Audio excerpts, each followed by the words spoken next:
si è voltato improvvisamente alla gente che era lì e ha detto: la gente che cosa dice che io sia? Chi dice che io sia? E voi chi dite che io sia?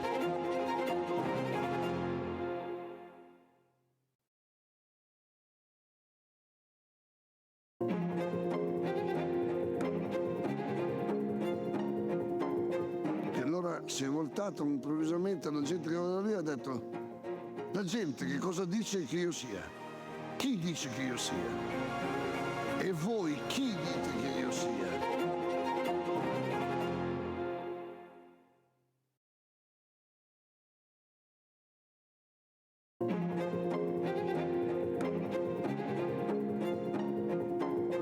E allora si è voltato improvvisamente alla gente che era lì e ha detto: la gente che cosa dice che io sia? Chi dice che io sia? E voi chi dite che io sia?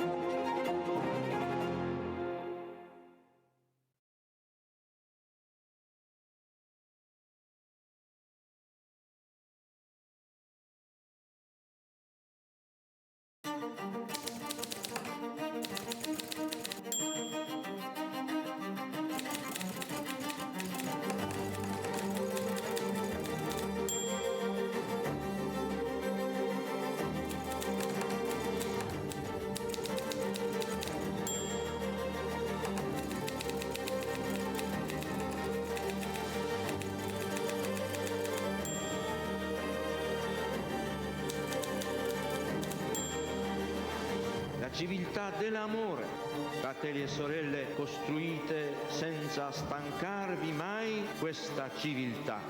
Lavorate per questo, pregate per questo, soffrite per questo.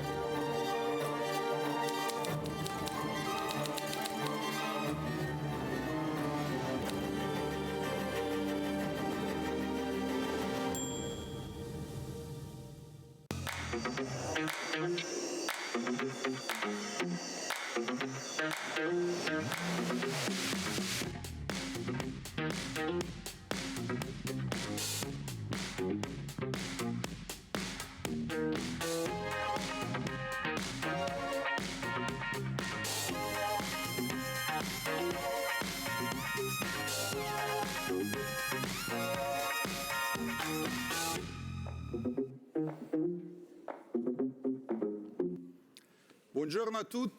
Bonjour à tous, bienvenue. Je m'appelle Stefano Guénon, je suis président de la Compagnie des œuvres pour les œuvres sociales et je suis très content et honoré d'introduire cette rencontre d'aujourd'hui, dont le titre est très parlant et très vrai. On l'a intitulé « La grande trahison ». Qu'est-ce que c'est cette grande trahison? Cette grande trahison, c'est certainement, je le dis en tant que personne âgée de 60 ans, notre génération, ma génération, a trahi les générations qui nous ont suivis en laissant bien souvent une terre désertique. Mais malheureusement, on entend souvent dire que les générations précédentes, elles aussi, ont l'impression d'avoir été trahies par les nouvelles générations, comme si elles n'étaient pas à la hauteur, ou comme si, en quelque sorte, elles n'étaient pas capables de développer notre histoire. Voilà, je crois que les responsabilités sont toujours communes, mais je crois qu'elles n'ont pas toutes le même poids. Je crois avant tout que c'est un thème qui concerne énormément de personnes. Ce n'est pas un hasard si nous sommes si nombreux aujourd'hui et que si cette rencontre a été l'une des premières dont les places se sont épuisées dans ce meeting. Cela nous dit combien le peuple du meeting considère que ce thème est central. Aujourd'hui, nous aurons des invités vraiment exceptionnels pour explorer ce thème. Je les considère tous comme des amis d'ailleurs. Je les présente, bien entendu, dans l'ordre d'attention. Maria Teresa Bellucci est la adjointe au ministre des Politiques sociales. Elle a déjà été invitée au meeting, déjà. C'est une personne certainement très proche de ce que nous essayons de faire. Et je la remercie beaucoup pour sa présence. Et puis nous avons notre doyen, Silvio Catarina, fondateur et responsable de la communauté de l'imprévu. Ça fait depuis toute sa vie qu'il s'occupe d'éducation. Et d'ailleurs, nous sommes ici en séquence parce que Silvio et Maria Teresa Bellucci sont des psychologues. Et moi-même aussi. Donc, je défends ce drapeau, c'est toujours très important. Francesco Belletti, c'est un sociologue. C'est le directeur scientifique du Centre international des études sur la famille. Il est éditorialiste de l'équivalent de Famille chrétienne en Italie. Nous nous sommes rencontrés dans les couloirs de l'université catholique italienne il y a déjà un certain nombre d'années. Il nous aidera à comprendre le sujet. Et puis Don Edio Cesari, depuis beaucoup d'années, non, en fait, il est très jeune, mais pour un certain nombre d'années, il est directeur d'une très belle œuvre salésienne à Sesto San Giovanni en Italie. Il est responsable de la pastorale pour la jeunesse des Salésiens et il est président national des œuvres salésiennes depuis quelque temps. Et le dernier ami avec nous, c'est Dario Di Fredi, les fondateurs et président de la Place des Métiers, Piazza dei Mestieri, qui est une œuvre assez unique en Italie, qui est partie de Turin et qui a réussi à associer des aspects qui jusqu'à présent étaient considérés comme contradictoires. Actuellement, cette œuvre se trouve à Milan, dans le sud de l'Italie, et elle essaye de comprendre, non seulement en Italie, mais aussi dans le monde entier, comment est-ce qu'on peut rallumer le feu qui semble éteint. C'est ce que M. Di Fredi nous aidera à comprendre. Je ne veux pas voler plus de temps et je passe tout de suite la parole à Francesco Belletti pour lui demander de quoi nous parlons. Bonjour à tous et merci de m'avoir accordé cette occasion. C'est une occasion qui m'aide pour partager mon point de vue avec cette vision de la réalité du point de vue sociologue, donc pour avoir cet échange avec les personnes qui travaillent concrètement et donc pour transformer toutes ces propositions dans des projets publics. Donc c'est vraiment une grande occasion dont je suis fière. Aujourd'hui, je prenais mon petit déjeuner et sur ma table, il y avait une petite feuille qui disait qu'il faut dire beaucoup de choses en peu de mots et non pas l'inverse. Et c'est justement ce que je vais faire. Mais c'est plutôt compliqué de faire des synthèses. Et je vais partir en citant des données. Et les données semblent plus solides par rapport au jugement de valeur, mais en fait, c'est rare d'être persuasif quand on fait référence aux chiffres et aux données. On pense en raison de la qualité. Et donc je vous donne des données seulement pour vous offrir une base solide. Donc des données qui peuvent nous aider pour comprendre effectivement les difficultés des nouvelles générations, les blessures qu'ils ont eues, qu'elles ont, et pour comprendre quel est le fil rouge entre génération adulte et génération plus jeune. Quand je parle des hikikomori, donc du phénomène de retrait social, il s'agit d'un phénomène dont on a déjà parlé ici au meeting. Par exemple, hier, il y a eu une rencontre consacrée à ce sujet-là. Et en 2022, en Italie, au lycée, 1,7% des étudiants sont hikikomori. Donc, ils vivent ce retrait social. Ces personnes ne sortent pas de leur chambre. Elles refusent de manger aussi. Peut-être que la seule fenêtre qu'elles ont, c'est l'écran de leur portable. 1,7%, ça fait 44 000 personnes. Beaucoup, peu, c'est 2 sur 100. Une personne sur 2 classes. Ces personnes ont peur de sortir de chez elles. Et 2,6% courent le risque de devenir hikikomori. Donc, c'est évident que la pandémie a évidemment influencé ce phénomène. On fait semblant d'oublier cette période, mais en effet, il y a des impacts aussi sociaux amenés par cette pandémie, une violence psychologique, sociale. Et toutes les recherches sont d'accord sur le fait que les nouvelles générations sont les héritiers de cette souffrance, de cette violence qui peut-être est invisible. 49,4% des jeunes, d'après l'enquête 106, a vécu des périodes d'angoisse et de dépression après la pandémie en 2022. Donc ça fait une personne sur deux et ça fait vraiment avoir un vécu de souffrance psychologique très violente auquel il faut faire face. En 2023-2024, il y a eu une autre enquête qui disait que 71% des étudiants affirmaient éprouver une situation de malaise, mais seulement 31% des parents en sont conscients. Et ces données nous donnent vraiment des lumières à suivre, parce qu'en effet, seulement 31% des parents est conscient de ce malaise. On sait que c'est difficile d'être parent, ce n'est pas une chose évidente. Et 39% des parents pensent que c'est la faute de l'école et 37% des enseignants pensent que c'est la faute de la famille. Donc c'est toujours la faute de l'autre et cela montre une autre blessure de notre condition d'éducation. On a perdu l'alliance fondamentale entre parents et école. Il y a toujours cette tendance à se renvoyer la balle. Et l'individu qui en souffre le plus est toujours l'étudiant, le jeune. Si ton fils ne peut plus aller à l'école parce qu'il s'est comporté mal. Dans le passé, il n'allait pas à l'école, alors qu'aujourd'hui, les parents appellent les avocats et font cause à l'école. Et cela montre qu'il y a une blessure très forte par rapport aux besoins. Notre garçons ont besoin d'une alliance entre école et famille. En 2022, les 11 ans qui ont été victimes de harcèlement sont 18,9% et 19,8% des filles. Donc on a presque 100 000 garçons jeunes.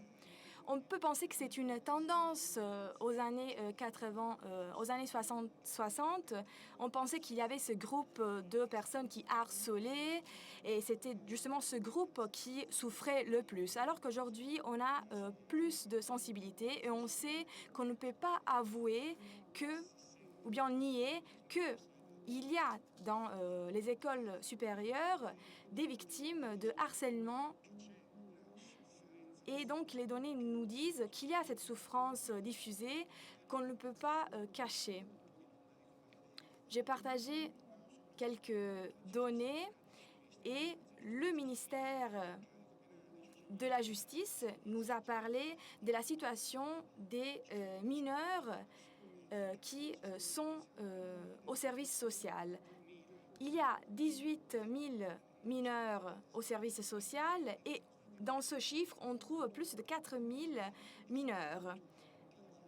Donc, ce sont des mineurs qui sont toujours dans ce système parce que, par exemple, ils ont été arrêtés, ils sont sous jugement. Et il s'agit notamment des données plutôt basses, si on pense aux nouveau-nés.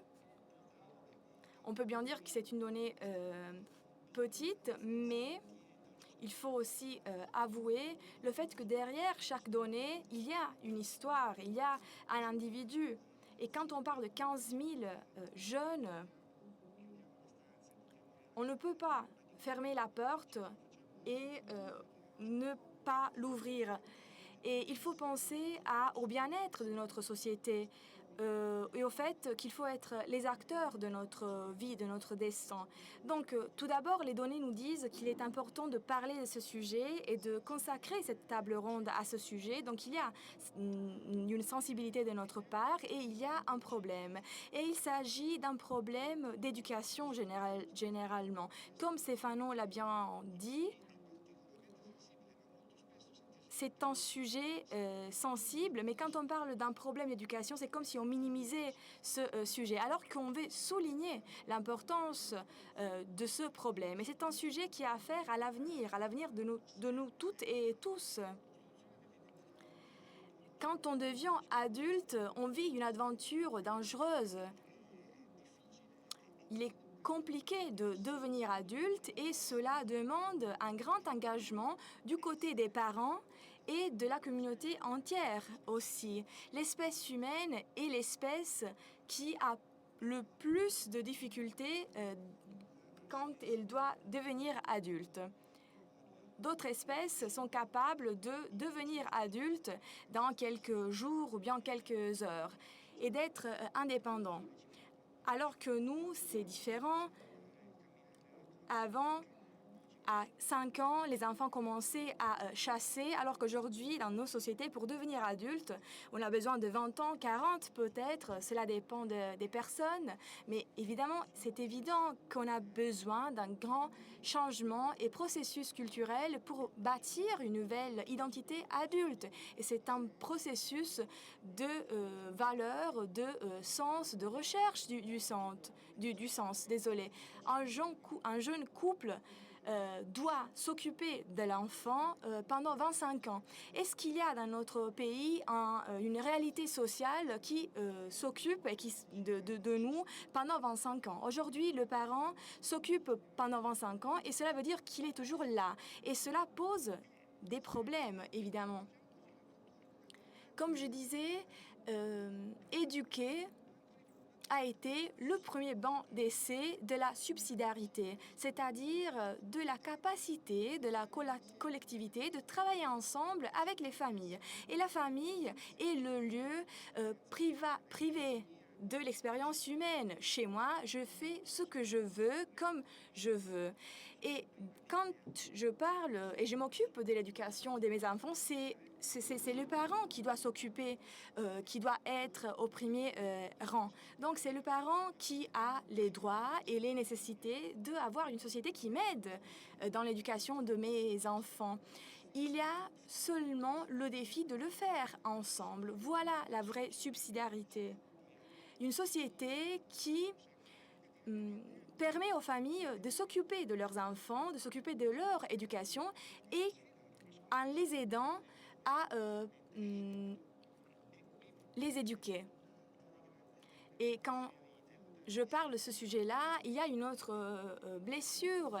Il y a évidemment cette distance entre pays et famille, et donc cette tendance de se renvoyer la balle. Mais il y a aussi le problème de se penser ensemble. Les parents ne sont pas omnipuissants quand ils s'occupent de la famille, et vice-versa l'État.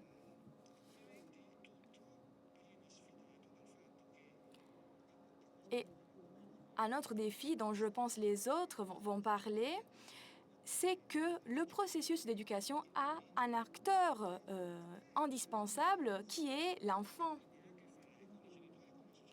Et cela a affaire à la société et à la famille, qui peuvent collaborer, qui peuvent parler, se confronter, mais il y a toujours l'enfant entre eux.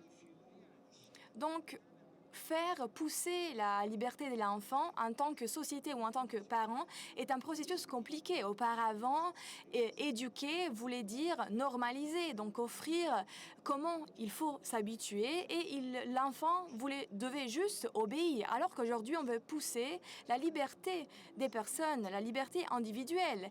Et donc, je pense qu'il faut retrouver un équilibre entre cette idée de laisser l'enfant arriver à son épanouissement, mais en même temps en lui donnant une vision réelle, concrète. Sinon, on n'arrive pas à gérer notre société. Et aujourd'hui, le modèle le plus typique, c'est la famille qui n'arrive pas à se confronter avec les échecs des enfants, avec les difficultés. C'est une famille chasse-neige. Et donc, il y a toujours un horizon culturel dans lequel la famille a un rôle. Nos sociétés donnent à nos enfants des dons empoisonnés. Et la culture qu'on est en train de bâtir est une culture des relations mauvaises. C'est difficile d'investir dans des relations bonnes. Et la famille pense éviter les liens bons, les relations bonnes. C'est comme si c'était une prison. Donc il y a cette vision que là, quand on a des relations, on est emprisonné. On pense que la liberté, c'est de ne pas avoir des relations, de ne pas avoir une cage et de ne pas avoir de cage. Donc il n'y a pas cette idée qu'il faut être ensemble pour parvenir à notre but. Alors que dans cette vision de communauté d'anneaux, chacun est avec l'autre. Donc le grand défi aujourd'hui, c'est de investir dans les relations bonnes, poser des limites, aider dans la construction de ces relations.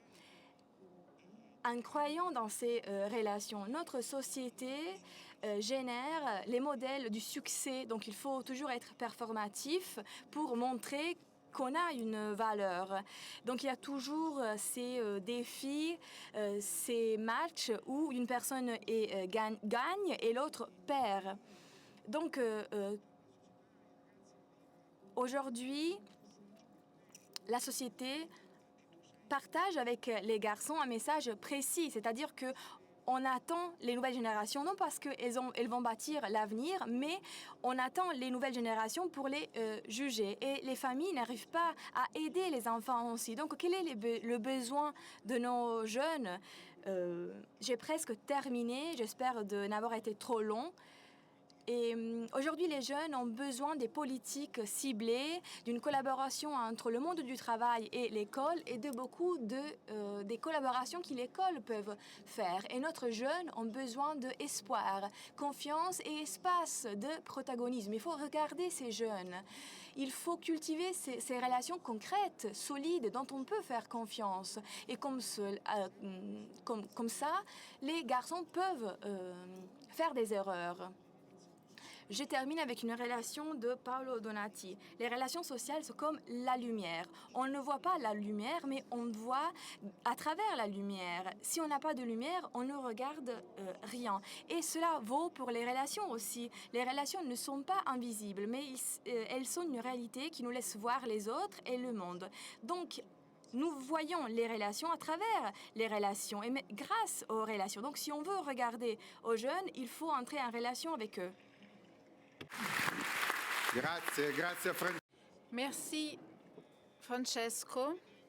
Il me semble évident que nous ne sommes pas devant une analyse abstraite et aseptique, aseptisée, mais on saisit bien toute la préoccupation du père de famille qui veut proposer un défi.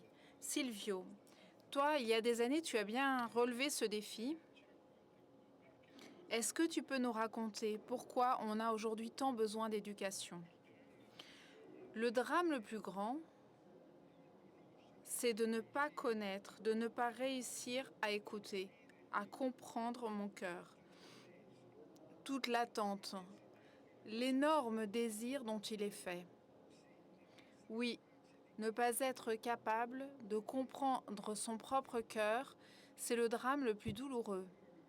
Pour un jeune, la difficulté la plus grande pour un jeune, la plus insupportable, c'est celle de ne pas comprendre ce que son cœur demande et veut. C'est-à-dire ne pas avoir à côté de lui des adultes, des amis qui l'aident à découvrir et à comprendre son cœur. Un jeune comprend la grandeur de son cœur uniquement s'il est appelé par un adulte. Un adulte qui a déjà découvert son propre cœur et qui vit une aventure fascinante et donc qui l'appelle pour vivre la même aventure de vie. Voilà la grande trahison, avoir un cœur qui a tout, qui contient l'infini et ne pas être aidé à le vivre. La solitude dont parlent beaucoup de jeunes, c'est celle-là. Voilà son origine. Personne qui ne leur dit que leur cœur est grand et qu'il est bien fait. Personne ne leur dit que tout ce que leur cœur attend, cherche et veut existe. Que que cela a été préparé depuis toujours, que cela existe depuis toujours, depuis des siècles éternels, et que cela existera pour toujours. Personne ne leur dit que la vie ne sera jamais une défaite, que Dieu ne manquera jamais, que Dieu ne se trahira jamais lui-même. Et plus simplement, personne ne leur dit que la vie ne se termine pas, que le monde ne s'écroule pas, que la mort ne l'emporte pas, que le Covid a une fin, que les guerres cesseront. Personne ne leur dit plus qu'il existe 3 grandes choses, 3 grandes dimensions et conditions, 3 grands événements. Ma personne, la valeur de ma personne, la réalité, la valeur de la réalité, de la vie, et troisièmement, la raison pour laquelle nous sommes au monde. Souvent, il m'arrive d'arrêter un jeune dans nos communautés et je leur tends ce petit piège. Réponds à cette question. À ton avis, qu'est-ce qu'il y a de plus grand et de plus beau? La chose la plus précieuse qu'il y ait dans tout l'univers. Qu'est-ce que c'est pour toi? Et personne ne me dit, c'est moi, ma personne, la personne de chacun d'entre nous. Et nous, les adultes, les premiers, nous devrions le dire. Ou bien quand je demande quelle est notre deuxième très belle chose, au-delà de la personne de chacun d'entre nous, qui existe dans le monde entier, qui est la vie, la réalité. Et les jeunes disent, mais la vie, la réalité est une merde tout entière, il faut la jeter à la poubelle, il n'y a pas de début et de fin, rien qui en vaille la peine. Et alors là, je me mets très en colère et je dis, mais ce n'est pas cela, ça ne peut pas être ça, tu ne serais pas là, tu ne tiendrais pas face à toi-même, face à tes parents, face à ta copine. La réalité est pleine de dons, pleine de grâce. Elle est surabondante de beaucoup de choses, d'appui, d'aide. Dans la réalité, il y a une présence, un appel. Quand j'étais petit, nos prêtres disaient, dans la réalité, il y a un visage. Le plus beau qui existe, c'est de pouvoir voir ce visage, être vu par ce visage, le rencontrer. Pour vivre, pour se lever le matin, pour travailler, pour créer une famille, il faut quelque chose de grand. Il faut être en présence d'une grande chose. Le bien est toujours plus grand que tout grand mal. Mais les jeunes pensent souvent que c'est le mal qui l'emporte, qu'il l'a déjà emporté, que la vie et la réalité ne sont pas beaux, ne sont pas belles. Le troisième aspect sur lequel on travaille beaucoup avec les jeunes, c'est qu'il doit forcément y avoir, ce n'est pas possible autrement, il doit y avoir une grande raison pour laquelle on est au monde, pour laquelle on est arrivé sur cette terre. Moi, j'ai changé et c'est ainsi que mon travail a changé, toute notre communauté a changé. Les jeunes ont entreaperçu une nouvelle manière, une possibilité différente. Moi, j'ai changé quand j'ai découvert que moi, pas les jeunes, moi-même, je suis le plus pauvre. Je devais être le plus pauvre, le plus nécessiteux. J'ai besoin de vie, de bonheur, d'amour. Et les jeunes souvent me disent « Qu'est-ce que tu nous aimes, Silvieux ?» Ils me disent à moi, à mes collègues, à mes amis, avec qui nous portons cette expérience de notre communauté de l'imprévu. Mais je leur réponds « Mais non, c'est pas vous que j'aime le plus. Ce n'est pas vous que je préfère. Moi, je veux aimer plus la vie. Je désire être capable d'aimer plus Dieu. Et je suis sûre que petit à petit, je réussirai à vous aimer vous aussi. Je vais être le premier qui arrive à aimer la vie, à aimer Dieu. Si je découvre que l'un d'entre vous arrive en premier à Dieu, je me mettrai très en colère. Je le dis en souriant, bien sûr. Bien sûr que si c'est un d'eux qui arrive en premier, je vais me rendre. La trahison de beaucoup d'adultes, c'est quand ils lient les jeunes à eux-mêmes, à leur personne. Et moi, je dis aux jeunes, ne me regardez pas, regardez là où je regarde. C'est beaucoup plus intéressant, c'est beaucoup plus responsabilisant. Ce serait plus facile pour vous de penser que je suis capable et pas vous. Mais quelle grande injustice ce serait. Ce qui vous manque pour vivre, c'est moi qui l'ai. C'est une grande inégalité. Je dis aux jeunes, si je peux être intéressant pour vous, je voudrais l'être, dans le meilleur des cas, par ce cri, pour vous témoigner comment je crie tout mon désir de bien, comme je le crie face à Dieu, face aux amis, face à mes amis, face à la vie. La réponse, c'est ce cri. Tu es ce cri, le cri que tout me soit donné, que tout soit reçu en don. Sinon, la vie devient une question de prestation, de performance. Je ne veux pas que ce que je fais soit l'œuvre, la capacité de mes mains. Si tel était le cas, elle serait étroite, misérable, parce que moi je suis petit. Mais moi je veux beaucoup, je veux tout.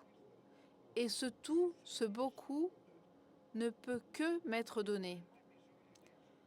La grande nécessité des jeunes comme des adultes, mais pour les jeunes, c'est encore plus lancinant, c'est plus évident, plus parlant. Le grand besoin des jeunes, c'est la vie. Mais la vie, ce n'est pas une question de performance, ni de chance ou de malchance. Les jeunes s'expriment avec des expressions un peu plus crues. La vie se demande, elle s'invoque, elle se supplie, elle se prie. Ce sont des mots que nous avons honte de prononcer dernièrement parce que c'est l'héritage d'une culture. Merci.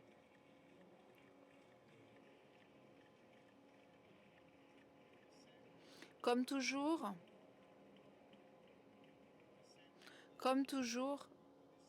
dans les récits de Silvio, se dégage cette grande passion qui est avant tout une passion pour l'homme tel qu'il est et en vertu de ce que Silvio et beaucoup d'entre nous ont rencontré.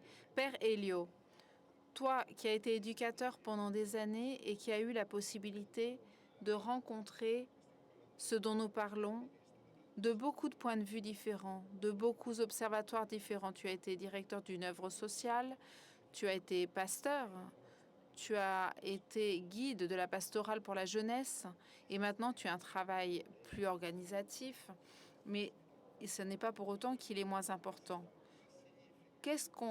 Comment on fait? Qu'est-ce que ça signifie de ton point de vue que d'éduquer dans un contexte de fragilité comme celui actuel?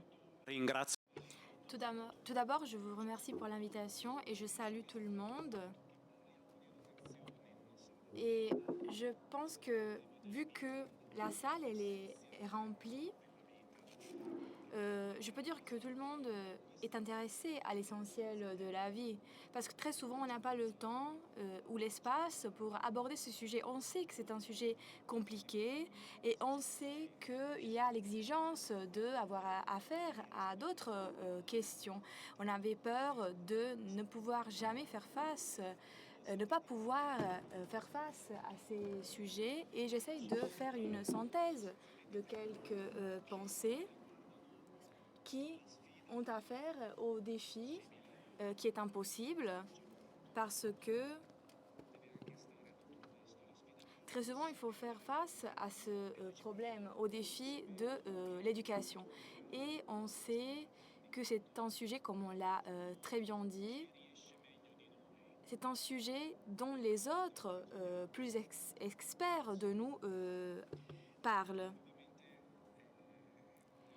Et je m'excuse parce que je vais partager la perspective de Don Bosco.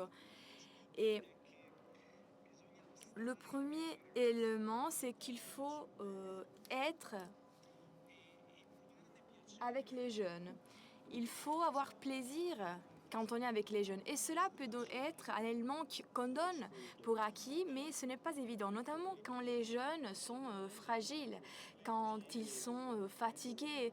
Peut-être les jeunes avec lesquels on aimerait bien ne pas parler, par exemple quand on est des éducateurs. Donc on dit que j'espère que ce jeune-là ne va pas être là, peut-être qu'il est malade. Donc c'est justement ces jeunes auxquels il faut s'adresser, être intéressé à entrer en relation avec eux. Pensez vraiment que le fait d'être présent ou non n'est pas la même chose. Il ne faut pas consacrer une attention générique, générale. Ma classe, non. Cet individu-là qui a un nom qui a une histoire, qui a un quotidien. Il ne faut pas avoir une connaissance universelle des garçons assis devant nous. C'est bien de parler des jeunes, c'est mieux de parler avec eux, et c'est mieux si ils parlent entre eux.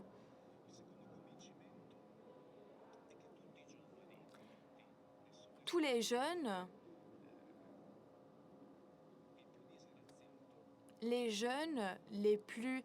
qui ont eu le plus de malchance, le premier cadeau qu'on peut lui offrir, c'est de le rendre protagoniste de l'éducation. Il ne doit pas être seulement le cible.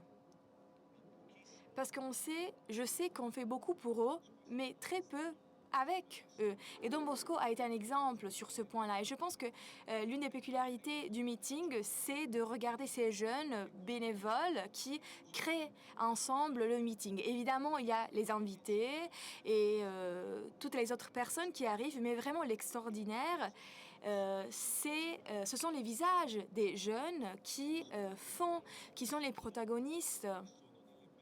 Ils ne sont pas là, debout, sans rien faire. Parfois, c'est utile d'avoir ces personnes figées, mais en effet, ces personnes doivent être les protagonistes de l'éducation. Un adolescent désire terriblement de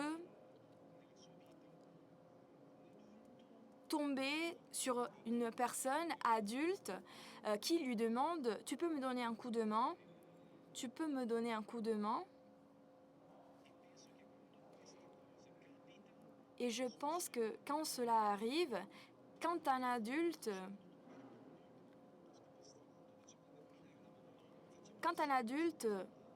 se montre devant un jeune et lui demande « Tu me donnes un coup de main », voilà que leur relation change. Mais vraiment, il y a quelques jours, il y avait un garçon dans notre école à Sesto San Giovanni et je lui ai demandé s'il pouvait partager une partie de son histoire. Et je sais qu'il est là, ce jeune, il est assis entre vous.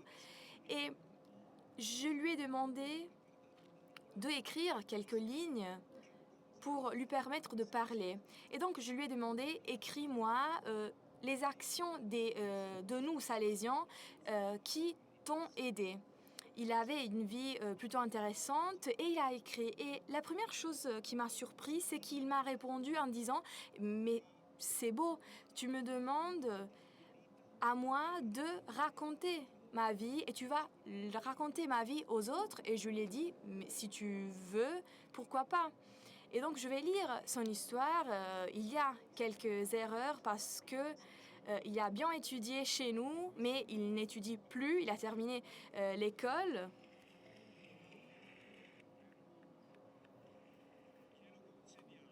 Mais donc, on accepte ces petites fautes. Mais son texte est vraiment extraordinaire. Et ensuite, je vais vous dire pourquoi. Je m'appelle Valérie, je suis un garçon comme les autres, mais ma vie a été caractérisée par une déviation. En 2020, j'ai été arrêtée.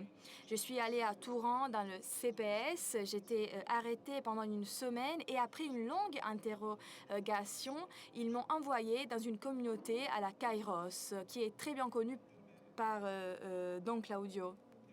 C'était un monde tout nouveau, j'étais en colère, j'étais frustrée, je n'arrivais pas à raisonner avec de la raison et je n'arrivais pas à comprendre ce qui m'était arrivé. Le 7 mars 2020, c'était le jour de ma chute.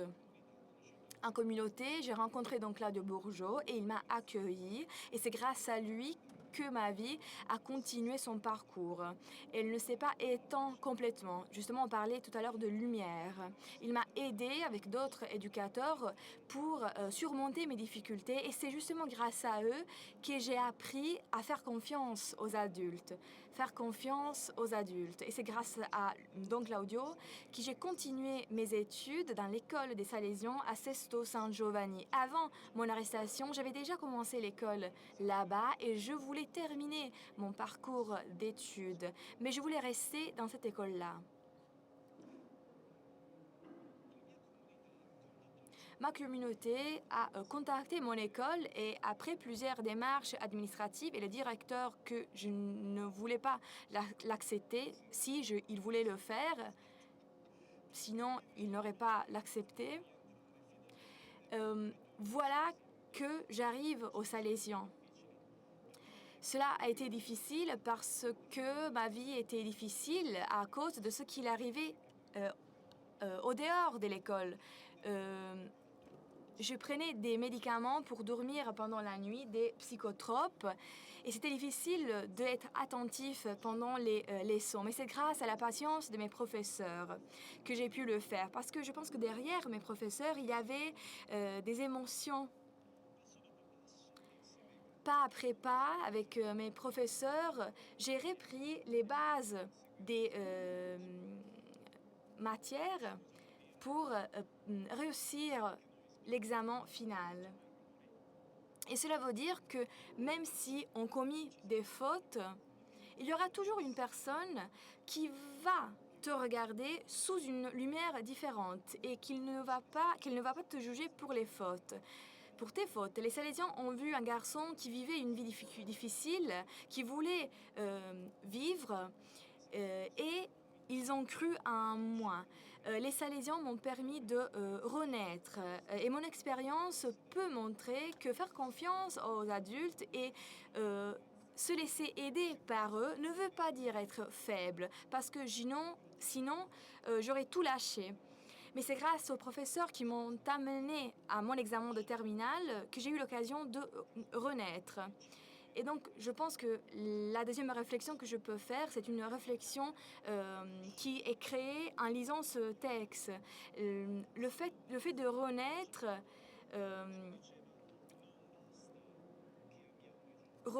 est une chose affirmée par Don Bosco aussi. Il ne faut pas parler aux jeunes, mais ce sont les gens qui doivent être conscients du fait qu'ils sont aimés.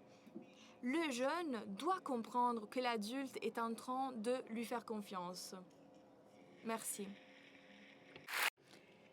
Merci. Merci, Père Elio.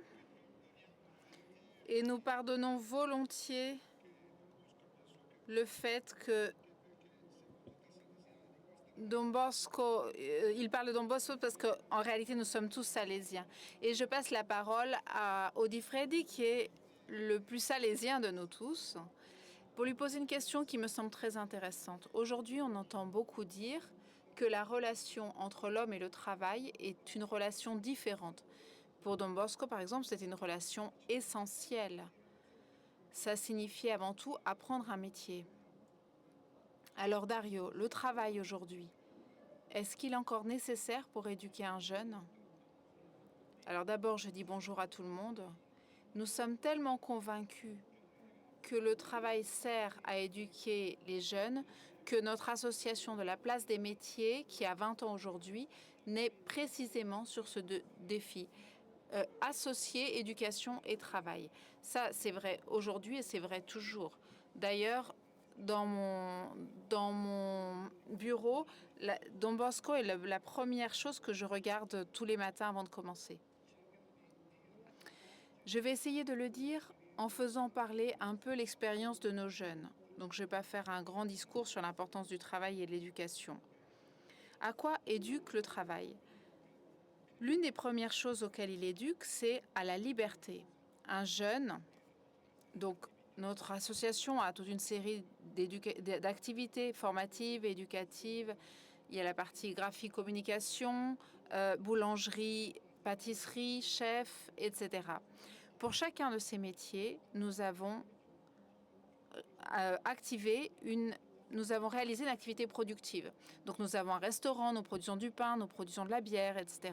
Pourquoi? Parce que nous voulions que l'éducation ne soit pas abstraite, que l'on puisse voir et que les jeunes puissent se confronter déjà pendant leur parcours éducatif à la réalité et que ça puisse être un facteur d'éducation et de croissance personnelle. Alors, premier aspect, la liberté. Je vous lis une phrase que disait un jeune qui s'appelle Thomas. Il faisait des études de boulangerie.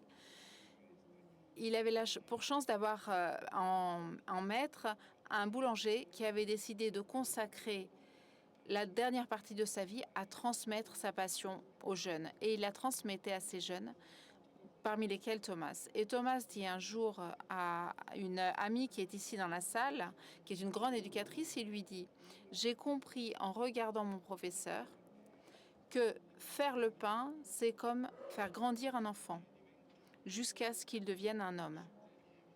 On utilise la levure. Il y a toute la levure de 30 ans qu'on achète dans un endroit bien précis. Donc on utilise la levure, on en prend soin. Le pain gonfle, grandit et devient nourriture. Moi, je suis face au pain comme face à une personne et je me sens libre. » Et Thomas dit, avec une très grande simplicité, quelque chose que beaucoup, en soulignant la valeur éducative du travail, ont dit. Travailler, c'est faire un homme en même temps que quelque chose. Jean-Paul II, en 81, disait « À travers le travail, l'homme non seulement transforme la nature en l'adaptant à ses propres nécessités, mais il se réalise lui-même en tant qu'homme. En un certain sens, il devient plus homme. » Et Don Giussani disait « Le travail est comme l'aspect le plus concret, le plus difficile et le plus valide de notre amour vis-à-vis du Christ. » Mais pourquoi? Parce que le travail est la forme d'expression de la personnalité humaine, de la relation que l'homme a avec Dieu. Donc le premier aspect, c'est l'éducation à la liberté. Deuxième aspect du travail, c'est une indication et un regard sur le réel. Et on pourrait dire dans ce contexte, apprendre que la méthode est imposée par l'objet. Et là, je donne encore un exemple. Les jeunes qui travaillent au bar apprennent à servir dans le restaurant. Et ils font des stages. Et donc, un de nos partenaires de stage vient et ils sont majoritairement, ils parlent français. Et donc, les jeunes se présentent, ils présentent leurs plats et les clients de cette table se tournent et disent... Donc, ces jeunes restent pétrifiés. Ils prennent les assiettes, ils courent en cuisine, ils vont voir le chef et ils disent « Chef, on a eu honte parce qu'on n'arrive pas à parler en français. » Donc, on peut faire tous les discours possibles sur l'importance de parler une langue, mais dans cette circonstance concrète, en se trouvant face à des invités qui parlaient français, le jeune a découvert qu'il avait besoin et face à ce besoin, il a demandé de l'aide. Troisième aspect du travail, c'est de mettre en jeu ses propres talents. Nous essayons d'exploiter tous les talents de nos jeunes, donc on essaye en général de soutenir ces talents. Donc un jeune qui s'appelle Denis,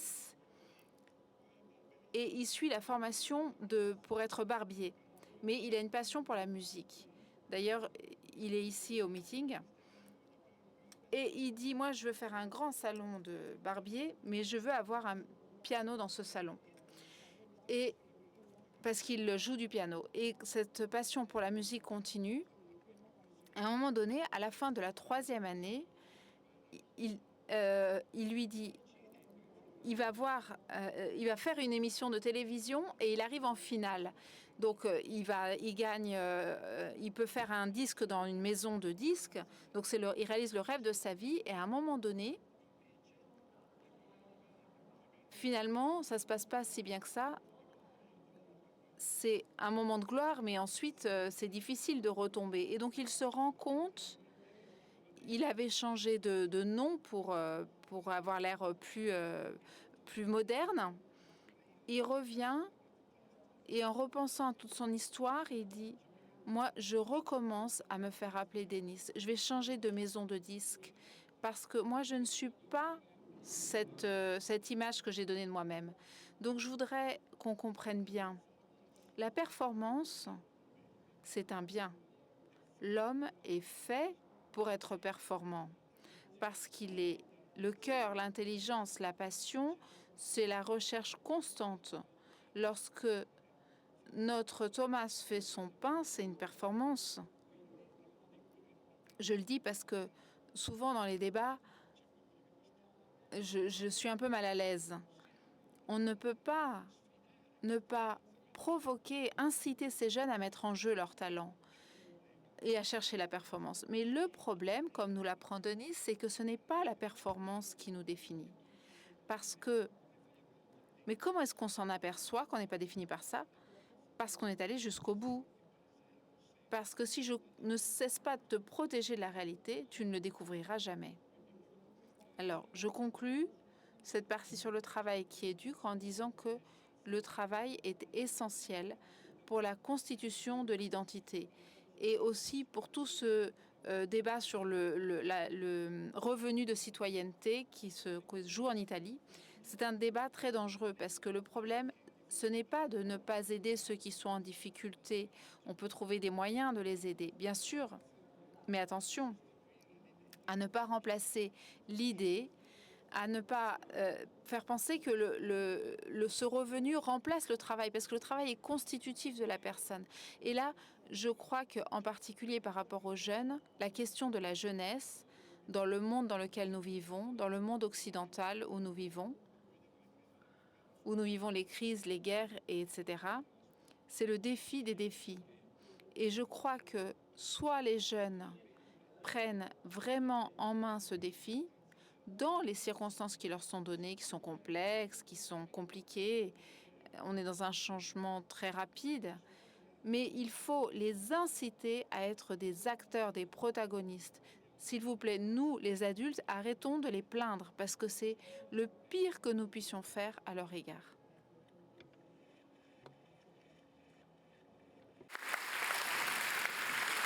Grazie. Grazie Dario Di Freddi. Merci Dario Di Freddi. Personnellement, je te remercie aussi pour cette dernière allusion à la différence entre le travail et le revenu qui, je pense, n'a pas été assez explorée. Moi, j'aimerais bien faire une proposition de loi qui supprime le terme de marché du travail, parce que le travail, c'est autre chose. Le travail, c'est la structure de l'homme. L'homme est fait à l'image de Dieu, qui est l'éternel créateur, même si personne ne lui paye de salaire. Bien sûr, il y a le bénévolat. D'ailleurs, demain, nous faisons une rencontre sur le bénévolat. Merci beaucoup. Dario, puisque c'est toi qui parlais de cela, tu nous l'as fait déjà percevoir dans ton intervention, mais alors, comment est-ce qu'on allume ce feu? Parce que qu'il y ait un changement en cours, c'est quelque chose qui est indiscutable. Il y a des éléments structurels. Mais dans un contexte de grand changement, de changement d'époque, comme le dit le pape. Alors aujourd'hui, comment est-ce qu'on allume ce feu? Alors je crois que la première chose dont il faut que nous soyons certains, c'est que ce feu, on peut toujours le rallumer. Parce que c'est le cas. Parce que constitutivement, on est fait comme ça. Chacun d'entre nous est comme cela. La réalité est comme cela. Dans le monde entier. Donc la première chose, c'est qu'il n'y a pas de réponse. Dans toute personne, il y a un feu qu'on peut rallumer. Mais il faut comprendre face à quelle réalité nous nous trouvons. Parce que si nous n'entrons pas en relation, je donne un exemple. Cette année, nous avons dialogué un peu avec des jeunes de notre association à Turin et à Catane, dans le sud, en Sicile. Et j'étais très impressionnée parce qu'ils ont une peur de décevoir, à la fois de se décevoir eux-mêmes et de décevoir les personnes qu'ils aiment, qui est une peur énorme et qui est un facteur qui les bloque de façon impressionnante dans l'action. Et d'ailleurs, un des résultats de notre discussion qui m'a semblé une nouveauté, il y avait beaucoup de personnes qui avaient peur de décevoir leurs grands-parents. Alors la première fois, ça m'a fait rire, mais à la troisième fois, j'ai dit « Ah, mais c'est bizarre !» Et je me suis posé une question. Ça veut dire que les parents sont absents? Parce que, de fait, c'était étrange. Statistiquement, c'était un nombre assez important de jeunes, 8 sur 32, et j'avais jamais entendu ça. Donc c'est un peu comme s'il y avait une génération de pères et de mères qui manquaient avec un cri. Alors qu'est-ce qu'on fait? On voit qu'il y a une peur, qu'est-ce qu'on peut faire? Il faut qu'on se tienne face à eux, qu'on reste debout face à eux, plein de désir que leur destinée s'accomplisse. Mais il faut que nous nous rendions compte qu'il y a vraiment un problème de se comprendre et un langage. J'ai un ami que beaucoup d'entre vous connaissent qui a écrit un livre qui disait j'étais un harceleur. Et à une rencontre comme celle-ci, il regarde à un moment donné le public. Il avait à peu près mon âge, l'âge des grands-parents. Il regarde le public et il dit « Je voulais vous dire que nous, ce qu'on dit, on s'en fiche de façon brutale. Parce que le problème, c'est pas ce qu'on dit. Il faut être s'armer de patience parce que l'autre grand défi, c'est savoir attendre le changement qu'on peut très bien ne pas voir, qui peut très bien ne pas se produire. Mais il faut avoir cette patience. Je vais faire encore une publicité pour un livre. Un autre livre écrit par un enseignant qui a écrit un livre, une enseignante qui s'occupe de jeunes autistes. Elle a écrit un livre extraordinaire qui s'intitule « L'école, c'est quelqu'un qui t'attend ». L'éducation, c'est quelqu'un qui t'attend. Et nous avons un grand nombre d'exemples de cela. Je ne peux que en évoquer quelques-uns, mais on avait une jeune fille avec une Angelina qui avait une vie difficile, compliquée. Elle termine ses études et à un moment donné, à la fin du parcours, elle arrive quelques années après, elle revient nous voir avec une poussette. Alors, elle va voir la directrice. Et elle me dit, tu me reconnais? Elle dit, comment tu es venue ici? Je viens de sortir de l'hôpital et je voulais que la première chose que mon fils voit soit la première chose belle que moi j'ai vue dans ma vie. Il y a beaucoup d'exemples, celui-là suffira pour faire comprendre que c'est une attente. J'ai trop d'exemples, mais je ne peux pas vous les citer. Non, il n'y a pas de temps. Alors, je conclus avec quelque chose. Ceux qui me connaissent me l'ont déjà entendu dire, mais je n'arrive jamais je suis incapable de ne pas conclure comme cela, en lisant 5 lignes d'une poésie qu'a écrite l'une de nos jeunes. Parce que je pense qu'il y a là, en très grande synthèse, ce que veut dire rallumer un feu. Pour allumer un feu, il faut d'abord que le feu se rallume en toi. Et pour rallumer le feu, il faut aimer. Parce que l'essentiel, c'est le titre du meeting, ce n'est pas de renoncer au superflu. C'est trouver quelque chose qui te correspond. Comme chez McCarthy, pour l'orphelin, c'est la recherche du père. Alors ce poème dit « Solitude, compagnie douce qui remplit mon esprit, qui vide mon âme. » Et voilà le passage. Ce n'est pas toi qui gagne, tu n'es plus la reine. Quelqu'un peut te vaincre.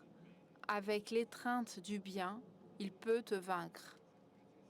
C'est une jeune fille de 16 ans qui dit ça. Ma vie n'est plus un mal. Mon avenir n'est plus tristesse.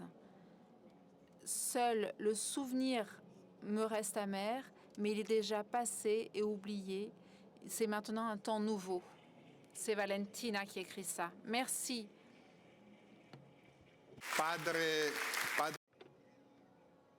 Père Candia, l'autre jour, dans la rencontre sur le titre du meeting, nous disait justement que le mot, on ne devrait pas parler d'essentiel, mais d'essence. Nous allons à l'essence, nous cherchons l'essence. Et je crois que Dario, en nous lisant ce poème de Valentina, nous a parlé de ça. Père Elio. Tocca a te.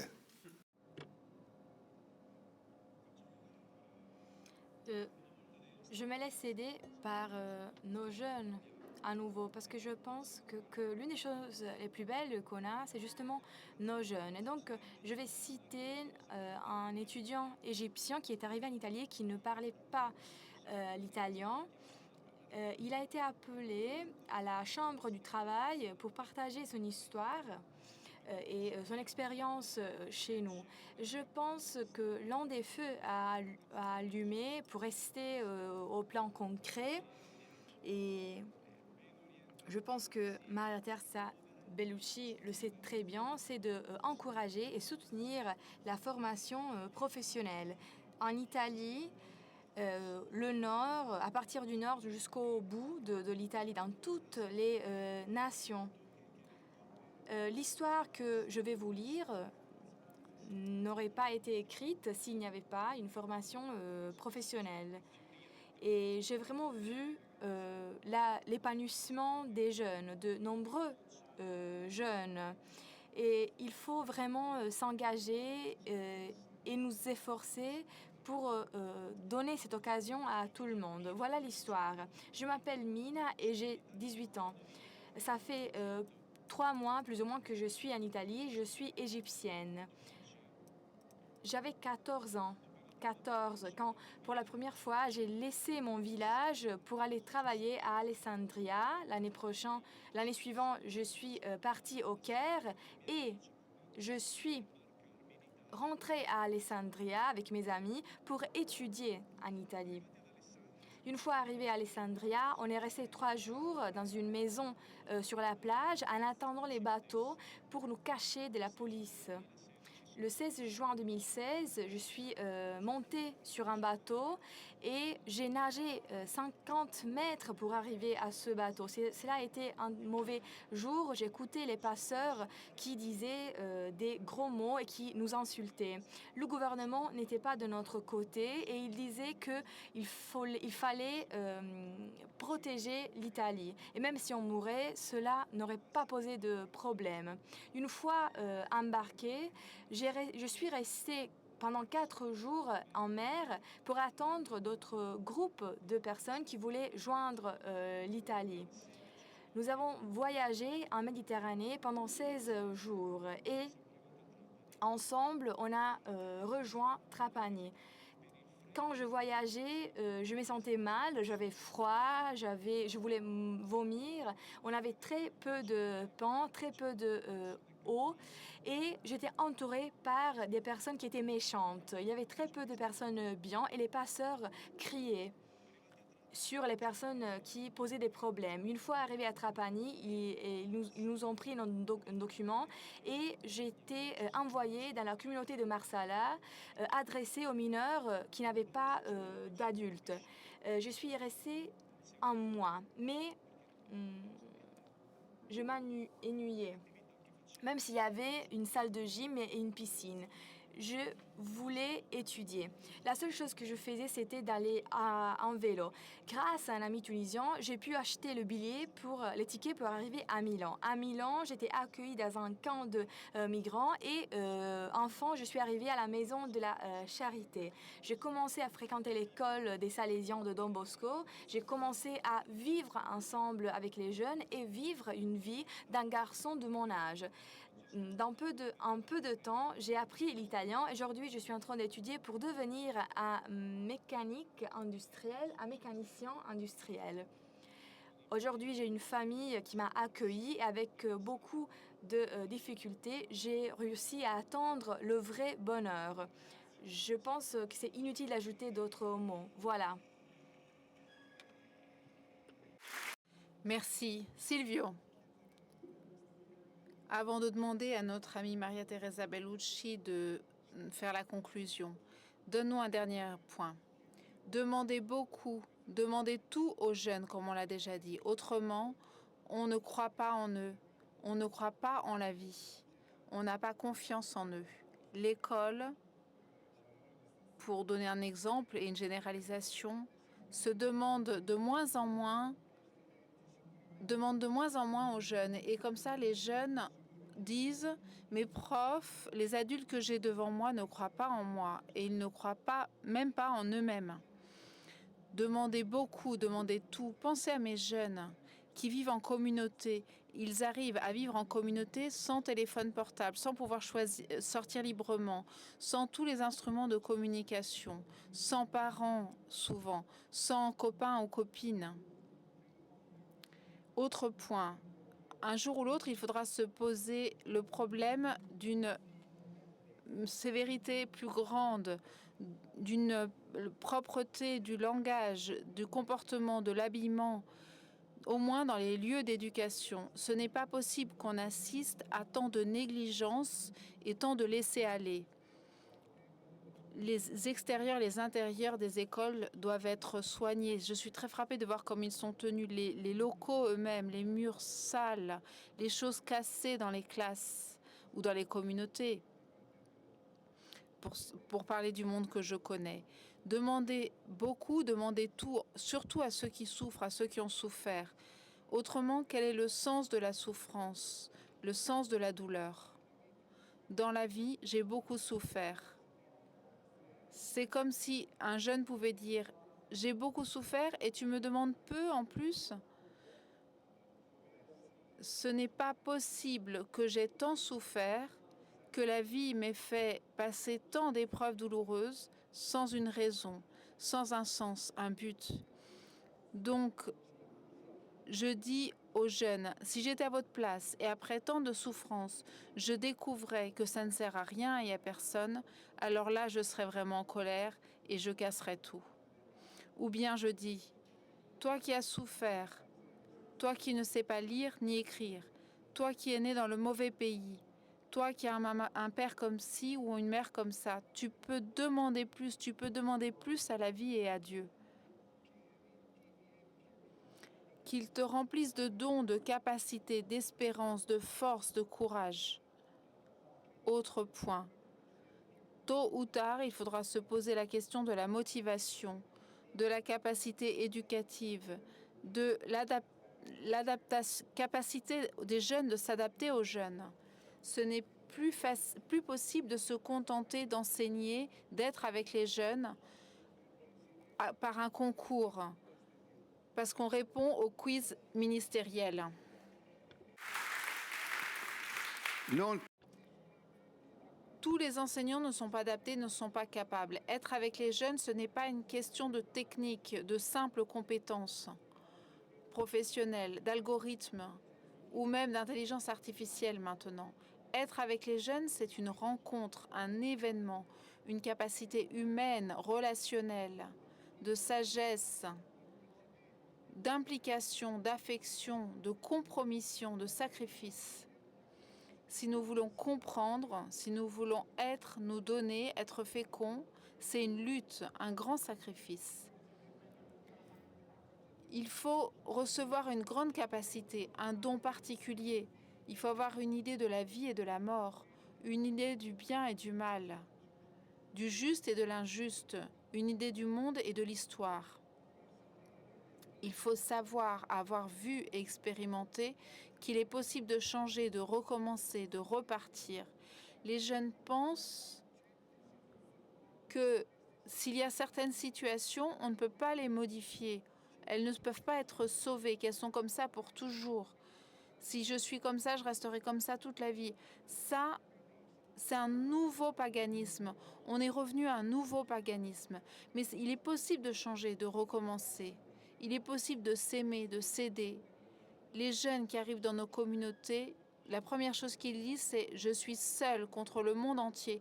Il faut que je m'en sorte tout seul ». Ça, c'est pire que la drogue et que la prison. Autre point. Ça suffit de dire que ce sont des jeunes fragiles. Et donc, l'attention, on la met tout de suite sur la fragilité. Et on oublie les jeunes. Ou bien on dit « la famille, aujourd'hui, est fragile ». Et on pense à la fragilité. Pour être à la hauteur et répondre à tout le besoin de vie des jeunes, il faut arriver de penser en catégories, comme on l'a dit tout à l'heure, en classification, qui finit par être des alibis pour ne pas s'engager, pour ne pas affronter les problèmes.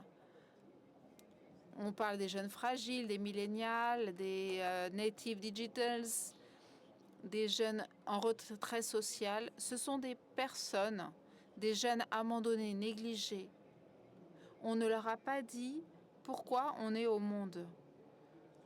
Qu'il y a un sens à la douleur, à la poisse, comme ils disent. Le problème, c'est de ne pas savoir vivre, de ne pas savoir affronter les situations, de ne pas savoir pourquoi vivre et pour qui vivre. Ça n'a rien à voir avec la fragilité. Le point, oui, je termine. Le point, ce n'est pas le mal. La défaite, la perte, la limite, la douleur la plus grande. La douleur la plus grande, ce n'est pas le mal. La douleur la plus grande, c'est de ne pas connaître le bien, de ne pas connaître l'amour, c'est-à-dire ne pas savoir aimer. Grazie. Merci. Allora, Merci à Silvio. Alors, normalement, il doit y avoir une question aussi pour notre ministre adjointe, mais telle que je la connais, Maria Teresa me touche beaucoup, non seulement pour sa capacité à exprimer une proposition, mais aussi pour sa capacité à écouter. Et donc, je vous demande, en écoutant cela, comment est-ce qu'on peut conclure? D'abord, merci. Cette fois encore, cette année encore, c'est beau d'être ici. Je remercie le meeting de Rimini. Je remercie Stefano Guénon qui m'accompagne toujours dans les jours qui précèdent cette rencontre. Et je remercie aussi chacun d'entre vous. Vous êtes très nombreux aujourd'hui, vraiment. Mais permettez-moi de remercier aussi ma famille, mon mari, ma fille, qui sont ici, au premier rang à droite, et qui cette année sont venus avec moi. L'année dernière, je suis venue seule, je les ai laissés en vacances, parce que nous avons très peu de jours pour être ensemble 24 heures sur 24. Cette année, pour moi, ça me serrait le cœur de les laisser. Et le fait qu'ils aient voulu être avec moi et vivre avec moi, m'accompagner, ça a rendu pour moi tout beaucoup plus léger. Parce que la famille, c'est ce dont je pars tous les matins et ce à quoi je reviens tous les soirs. Parfois, ce n'est pas l'horaire auquel je voudrais rentrer. Parfois, le temps n'est pas celui que je voudrais y consacrer, mais j'ai une certitude dans ma vie. Le matin, je me réveille et il y a là mon mari, ma fille, mon chien et mon chat aussi. Et le soir, quand je rentre, ils sont là et ils m'attendent. Parce qu'aujourd'hui, le titre du meeting, le titre de cette rencontre et du meeting avant dit « Si nous ne recherchons pas l'essentiel, alors que cherchons-nous » Et la première chose qui m'est venue à l'esprit en lisant ces mots, c'était la phrase de Saint-Exupéry dans Le Petit Prince.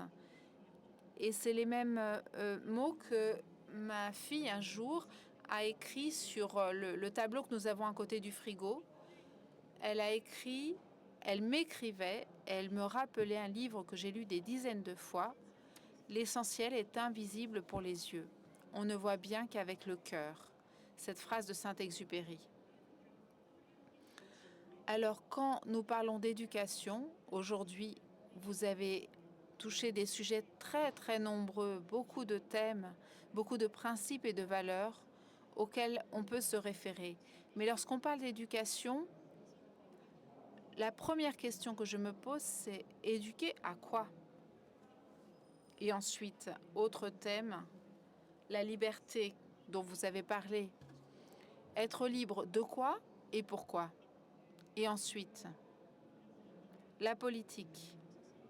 À quoi est-ce qu'elle sert? Elle est au service de quoi? Alors, éduquer, effectivement, c'est important, mais éduquer à quoi? C'est fondamental de le savoir. Don Giussani en particulier, il n'est pas le seul, mais Don Giussani disait que la principale dimension de l'éducation, c'est éduquer le cœur de l'homme. Mazzini disait qu'éduquer, c'est le pain de l'âme. Éduquer ne peut pas s'abstenir de la mise en relation de soi-même avec l'autre. Éduquer, ça signifie rencontrer l'autre et à travers cela, apprendre à l'aimer et à nous aimer. Et ça, c'est le sens le plus élevé de l'éducation. On peut le faire à travers un cours d'histoire, de mathématiques, ou en apprenant le métier de mécanicien. On peut le faire de différentes manières. Mais l'essentiel, c'est le fait de prendre soin de l'autre et donc de nous-mêmes. Être libre de quoi et pourquoi? Là encore, moi j'ai assisté pendant beaucoup de temps à une politique qui normalisait le sens de liberté, principe des principes, par les devoirs et ensuite les droits. Libre de faire n'importe quoi, indépendamment de savoir si c'est au service de quelque chose. Libre de se droguer, libre d'être fixé sur un téléphone portable, libre de suivre mon désir jusqu'au bout, indépendamment de son lien avec le concept d'amour. Je vais être très claire parce que je le suis toujours. Ça, ce n'est pas ma conception de la liberté. Je ne me suis jamais engagée pour la libération des joints soit une façon d'interpréter le sens de la liberté. La liberté, c'est autre chose. La liberté, c'est dépendre d'une seule chose. C'est qui est d'aimer quelqu'un. Je peux être dépendante, oui, et je dois l'être. Je dois être dépendante de l'amour. Du fait d'aimer quelqu'un. Cela, ça me rend libre. Alors, le concept de liberté, la liberté pour, ça signifie la liberté pour quelque chose qui est au-delà de moi, plus élevé que moi, et qui me pousse constamment à essayer d'être meilleur, même si je n'arriverai jamais à aller jusqu'au bout de ce chemin. Et ma famille me permet de me confronter à mes limites, comme le fait de me dépouiller de mon titre de ministre adjointe. Aujourd'hui, ce ne sera pas l'essentiel qui conduira ma vie. Ma famille me fait revenir à l'humain, à l'humanité. Et ça, c'est important pour nous tous. Et quel est le rapport? Il y a un grand rapport parce que c'est la vision de ce gouvernement, ma vision politique et celle des politiques sociales. La normalisation de cette liberté comme le fait de faire n'importe quoi plutôt que prendre soin de quelque chose ou de quelqu'un. Autre thème des politiques sociales, c'est l'idée que l'État peut penser à toi, peut penser pour toi, peut penser sur toi, que tu sois une personne, que tu sois une famille, que tu sois un éducateur, que tu sois quoi que ce soit dans la vie. Et cela, nous l'avons vu en permanence. Aujourd'hui, certains citaient cet exemple en parlant du revenu de citoyenneté. Tu es fragile, tu es sans défense, je te donne de l'argent, je te fais un virement. Je ne te reconnais pas le droit au travail, je pense pour toi. Mais ce n'est pas la seule situation. L'État pense à toi. Tu n'arrives pas à vivre tes sensations, je te donne un peu de méthadone, un psychotrope. L'État pense à toi. C'est l'alternative à la communauté thérapeutique. C'est le plus éloigné parce que ça ne te rend pas libre. Autre exemple qui concerne certainement les amortisseurs sociaux, là où on ne fait pas grand-chose pour les politiques actives du travail. Tu perds ton travail, amortisseur social. Et non l'État pense à toi. Il peut faire sans toi. Et qu'est-ce que cela signifie, ça? Ce n'est pas être dépendant, non pas de l'amour, mais de quelqu'un qui te lie les poings et les pieds. Quelqu'un un lien qui t'enchaîne, qui te fait penser que tu ne peux pas vivre sans lui. Et petit à petit, tu essayes aussi de penser. Tu éteins le cerveau. Tu utilises cet argent, il y en a qui ne sont pas, ce n'est pas beaucoup, pour devenir un parfait consommateur de méthadone, de psychotropes, de biens matériaux, d'Internet, consommateurs de connexions virtuelles qui n'ont pas grand-chose d'humain et qui font semblant d'être humaines. L'intelligence artificielle parle comme nous. Logos. Le logos, c'est ce qui distingue l'humain de tout autre être vivant.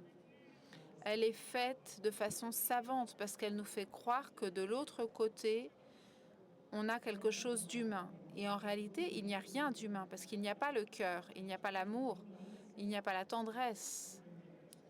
Mais cela encore, cela peut nous soutenir dans un parcours de dépendance. Alors, quelles sont les politiques sociales en lesquelles je crois? Celles qui soutiennent cette liberté qui passe à travers le fait d'être au service de l'autre, pour le rendre libre, libre de penser, libre de croire en lui-même, libre de pouvoir se déterminer soi-même, de faire une famille, de générer des enfants, libre de construire sa propre vie. Et pour cela, nous avons essayé de renverser le paradigme. Bien sûr, nous avons été beaucoup accusés. Nous avons fait la réforme pour dépasser le revenu de citoyenneté, pour faire un chèque d'encouragement à la recherche du travail. Donc, bien entendu, j'ai signé cela parce que c'est mon rôle. Ça signifie renverser le paradigme. Ce n'est pas facile. Il faut du temps. Parce que pendant beaucoup de temps, on a pensé que l'État pouvait penser pour toi et sur toi. Cela signifie aussi que les politiques sociales donnent une opportunité. Et on est dans une époque de grande révolution qu'on pourrait comparer à la révolution industrielle, mais avec une complexité bien plus grande. Nous vivons une révolution technologique qui a une incidence non seulement sur le plan des innovations, mais aussi sur le plan de point de vue social, des relations humaines. Tout change. La révolution industrielle faisait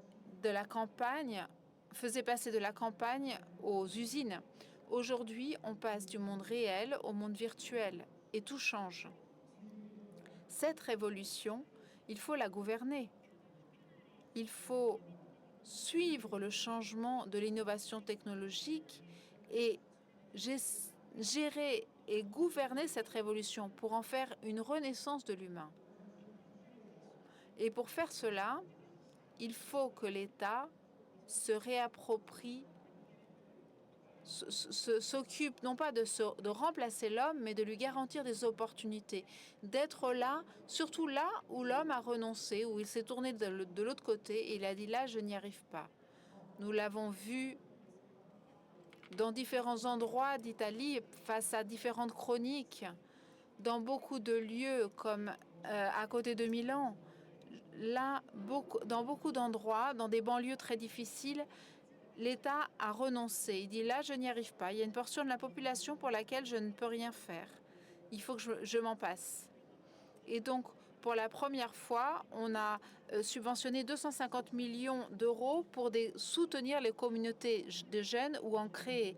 Là où l'État a renoncé, il y a certainement une paroisse, une association du troisième secteur, des personnes qui ont pensé que le sens de leur vie était d'être au service et de prendre soin des autres et qui l'ont fait malgré l'État, sans l'État. Alors je crois qu'un État juste, un État correct, ne pense pas qu'il faut plus d'État et moins de société. Mais je ne crois pas non plus qu'il y a besoin de plus de sociétés sans État ou comme l'État. À mon avis, cette société compétitive ne fait que des victimes. Il faut de plus d'États avec plus de sociétés. Il faut une alliance où ensemble on peut être libre. Chacun en relevant sa propre responsabilité. Parce que dans une démocratie, s'il y a un État, un gouvernement qui a été choisi par le peuple et qui a la responsabilité de prendre des décisions et d'assumer ses propres responsabilités, mais en même temps, il y a le sens de la responsabilité qui doit être là pour tous, sans exclusion. En visitant vos stands, d'ailleurs, j'en ai vu un qui avait à l'entrée une phrase qui m'a beaucoup touchée, qui disait « Personne ne se suffit à lui-même, personne ne suffit tout seul ». On parlait d'une association qui s'appelle Porto Franco, qui est merveilleuse, qui fait du soutien scolaire. Mais personne ne se soutient soi-même, ça concerne chacun d'entre nous. Moi, je ne me suffis pas moi-même, j'ai besoin de ma famille. Mais ça concerne aussi l'État, certainement. L'État ne se suffit pas à lui-même, il ne se suffit pas tout seul.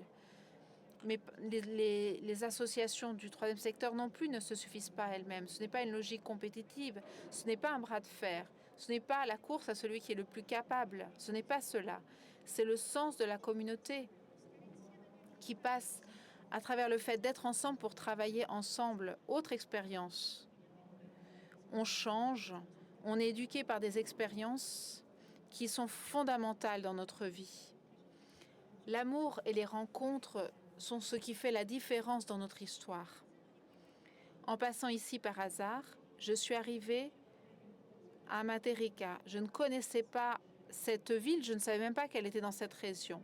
Et en parcourant les villes de cette ville, parce que je voulais emmener ma fille voir des grottes, parce que c'est une région que je connais bien, j'ai vu qu'il y avait une maison consacrée à Enrico Mattei, un homme dont on a trop peu parlé dans ces dernières années. Il est mort en 1955, en 1962, il a fait des choses extraordinaires. Mais en Italie, il y a des pages d'histoire que l'on efface, des pages de livres qu'on n'imprime pas. Et donc ce personnage disait cela. Il n'y a pas de communauté sans travail, il n'y a pas de travail sans entreprise, il n'y a pas d'entreprise sans énergie. Alors, bien sûr, dans tout ce que nous avons dit pendant cette heure de rencontre, nous retrouvons aussi ces paroles. Mais il a servi sa nation, son peuple, avec amour, avec un intérêt limpide, pur. Et dans son cœur, il portait cette valeur, le sens de la communauté, dans une communauté qui repose sur le travail. Parce que oui, le travail rend libre. Le travail est notre identité. Moi, je suis psychologue, psychothérapeute. Je ne fais pas la psychologue. Je suis bénévole. Parce qu'une autre chose, quand on parle d'éducation, c'est qu'on parle d'éduquer notre âme. Le bénévolat, c'est le bien de l'âme. Alors, on essaye de jouer notre rôle en tant que gouvernement en renversant le paradigme des politiques sociales qui rendent libre, qui éloignent de plus en plus la perspective assistentialiste, que j'ai essayé de montrer des exemples. Donc, nous voulons miser sur l'humain et sur la capacité de l'humain à apprendre et à progresser s'il a une communauté autour de lui qui croit en lui et qui lui offre des opportunités gratuitement. Ce n'est pas facile. Vous disiez tout à l'heure, c'est impossible. Ce qui est impossible, en réalité, peut trouver une solution. Il suffit de commencer à le faire. Et alors, l'impossible devient possible pour chacun d'entre nous. Merci pour ces propos. Et je ne vais pas ajouter d'autres propos. Je pense que cela a été vraiment enrichissant. Je vais seulement dire que ce meeting est un lieu où il est possible de se rencontrer, où il est possible de commencer à faire, comme la jointe nous l'a rappelé tout à l'heure. Et donc, je me permets de vous dire que vous pouvez participer comme vous voulez au meeting. Je pense que vous avez vu qu'il y a des petits stands Dona Ora. Peut-être visiter ces stands. Tout le monde a été touché par les propos du cardinal Pizzaballa et quand il a tenu son discours d'introduction. Et les personnes qui participent à l'organisation de ce meeting ont décidé qu'une partie de ce qu'on va collecter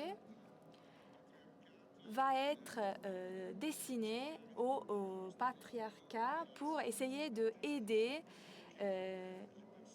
et de faire notre part dans la situation tragique vécue par les personnes en Terre sainte.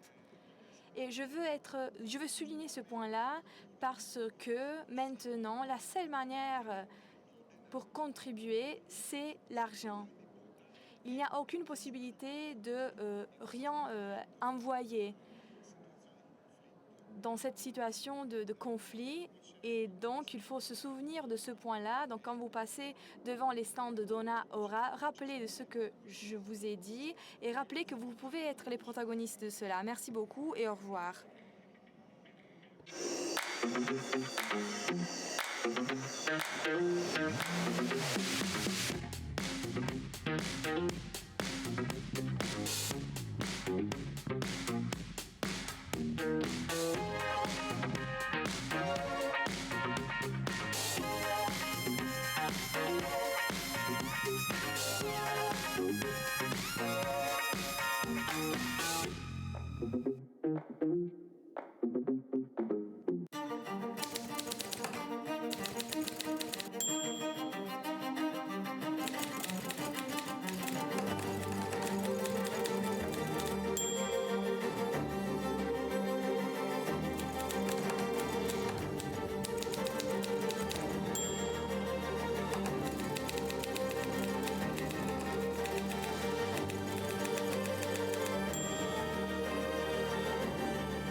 Civiltà dell'amore, fratelli e sorelle, costruite senza stancarvi mai questa civiltà.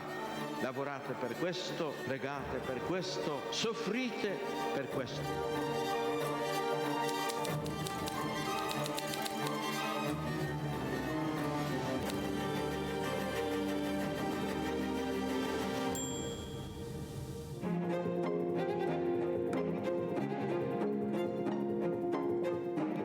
Si è voltato improvvisamente alla gente che era lì e ha detto: la gente che cosa dice che io sia? Chi dice che io sia? E voi chi